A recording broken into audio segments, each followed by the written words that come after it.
Hey guys, what's going on? Hope you all doing good today. And thanks for tuning back into the channel, much appreciated. And today I'm going to give you guys a talk, a seminar, whatever you want to call it, on bait casting reels. And sort of what my goal is in this video is I want to cut through all the marketing crap, all the BS you hear about bait casting reels.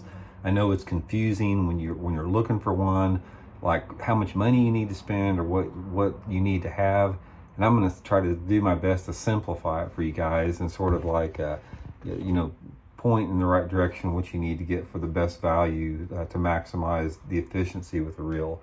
And before we get started, just want to remind you guys, I'm working with Baitworks. They've got a wide selection of bait casting reels, including the ones I'm going to talk about here. And if you guys are interested in ordering some bait casting reels, I'll include the Baitworks Intuitive Angling link in the description here. And if you guys would like to go to the online store at Baitworks and possibly order some reels or any other baits, it's a great way to support the channel here. I get a small percentage of those sales, and since we don't have any sponsors on the show, it's a good way to support intuitive angling if you want to do that. So okay, let's get into these bait casting reels here. I've been using them for over 50 years. I've got a lot of experience with them. I won the Bass Pro Shops National Casting Competition with one. I just got a lot of time, got a lot of dirt time with bait casting reels, so I sort of know what is important and what's not important. And I'm really going to simplify it for you here. First of all, bait casting reels, they come in a wide range of price points. I mean, you can spend anywhere between $30 to one up to, $1,000 to one. The first thing I want to tell you guys is you don't have to spend a ton of money to get on your bait casting reels to get one that performs at a high level.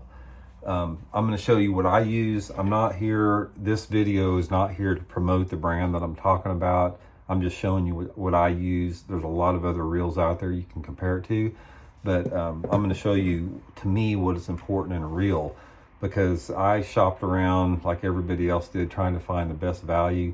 I didn't want to spend $500-600 on a reel, but I wanted a reel that did everything I needed it to do. And I'll show you what I'm looking for. And again, like I said, this is just the one I prefer, but there's a lot of ones out there.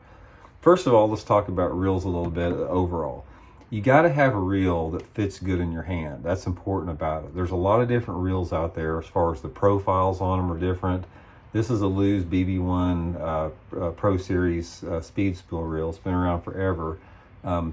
To me, this has got the good one that fits in my hand good. So the first thing you need to do, everybody has a different size hand. So find a reel that feels good to you. It's got to feel good in your hand, number one, before you can really get into it anymore. The second thing to remember on a reel that I look for is a good meaty handle, because you need this big meaty handle because it gives you more leverage on the fish.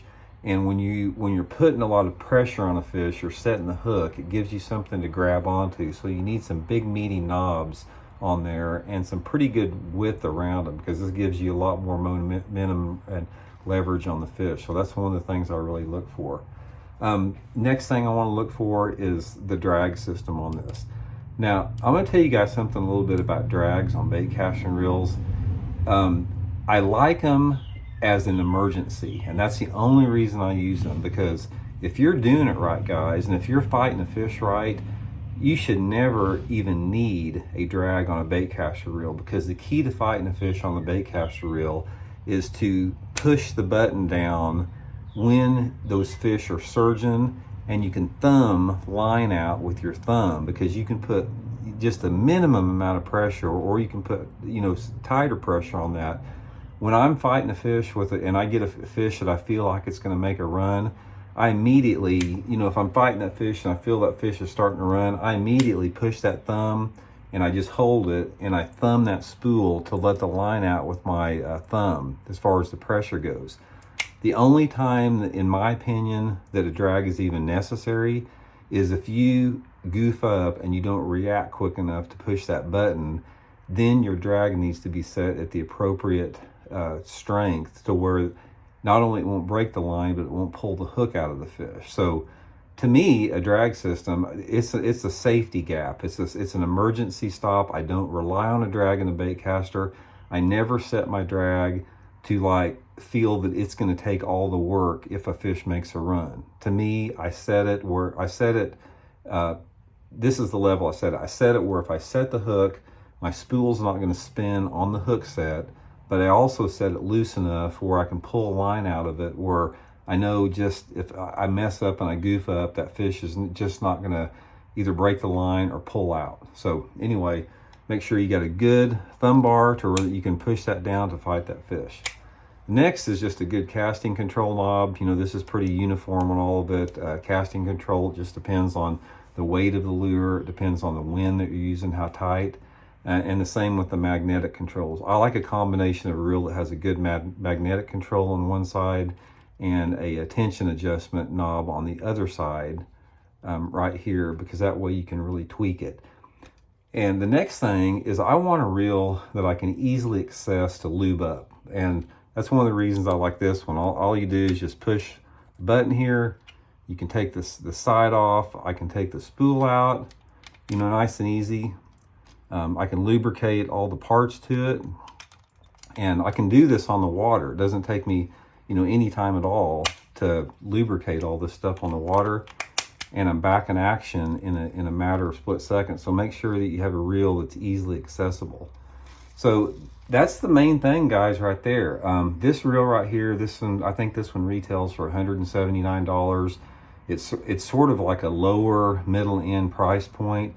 It does everything that I want it to. In my mind, that's the best value price range that you get on a reel. If you buy a reel that costs between like $150 and $200, most of the time the components and the bearings in that reel are going to be high quality, and it's going to be something that's not going to break your bank. I mean, I really don't think you guys have to go out and spend $400 and $500 on a reel. I think even $300 is pushing it. I think if you shop around, you can get a good value, and I would never spend over $200 on a reel. I just don't think it's necessary. But the main thing about reel is just, you know, just keep them lubed up. I mean, keep them clean. You know, I try to lubricate all the moving parts on my reel about, you know, I don't know, every other month or something like that. Carry a, you know, bottle of lube with me in the boat all the time to do that. And that's the main thing. So I'm going to reiterate here the key points on it. Reel's got to feel good in your hand. You need a beefy handle. You need something that is easy accessible to lube it and that type of stuff. And you need a good accessible thumb bar. The thumb bar, in your mind, this should be your drag. If I could leave you guys with one just general tip as far as bait casting reels that's going to help you land more of those big fish, just get it in your mind that this is your drag. This star right here, this is not your drag. You're goofing up if you have to use this. This is the drag here.